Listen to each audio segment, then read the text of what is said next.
Magic Tree House Merlin Mission 21 Stallion by Starlight. Jack and Annie meet Merlin, who wants to visit them by himself with Penny, in the Magic Tree House. He wants them to meet someone who will help them learn a true secret of greatness. He gives them a small gold ring called the Ring of Truth.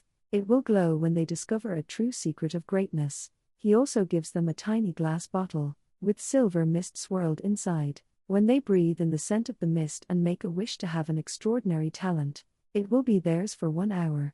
But the magic will work only once on each journey. The last thing they get from Merlin is a research book titled Ancient Macedonia, the kingdom where Alexander was born. Jack and Annie travel to ancient Macedonia, through Magic Tree House, and land low to the ground, tucked into the spreading branches of an olive tree. By any chance, they meet Aristotle, who teaches philosophy and science in Macedonia, and talk about philosophy, the purpose of their visit, and so on. They even forgot their mission while they are talking with Aristotle. However, they can go to the palace with him to meet the king and the prince of Macedonia. Actually, the king is King Philip and the prince is 12-year-old young Alexander. When the prince turns 13, Aristotle will become his teacher.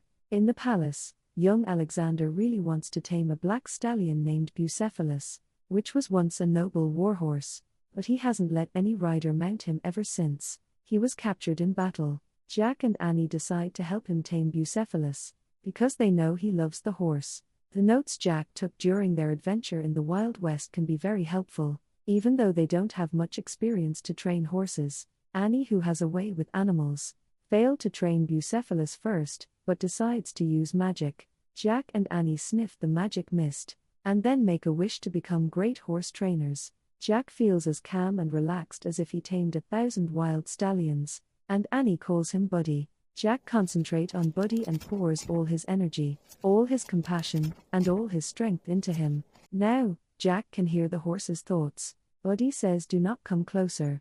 No riders. Lost. Sad." Actually, Buddy lost his master and it makes him sad all the way. Jack says tenderly and with all his heart, "Whatever happened to your master is not your fault.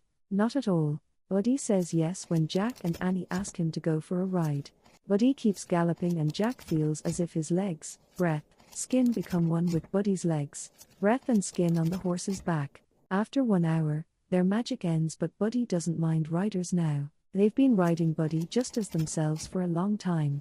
Now Buddy seems to understand they're his friends. When they meet Alexander again, they talk about Buddy, King Flip, and being great. However, when they are talking about humility, all of a sudden, the Ring of Truth is glowing as if it is made of fire. They realize humility is the secret of greatness that Merlin wanted them to discover on this mission, because nobody's perfect, and be okay with making mistakes and looking like a fool. Now Alexander communicates with Buddy and find out that Buddy frightened shadows when someone stepped in front of him. Alexander and Buddy become friends again and Buddy rides him. Mission accomplished. They return to Frog Creek safely through Magic Tree House. What will be their next Merlin mission?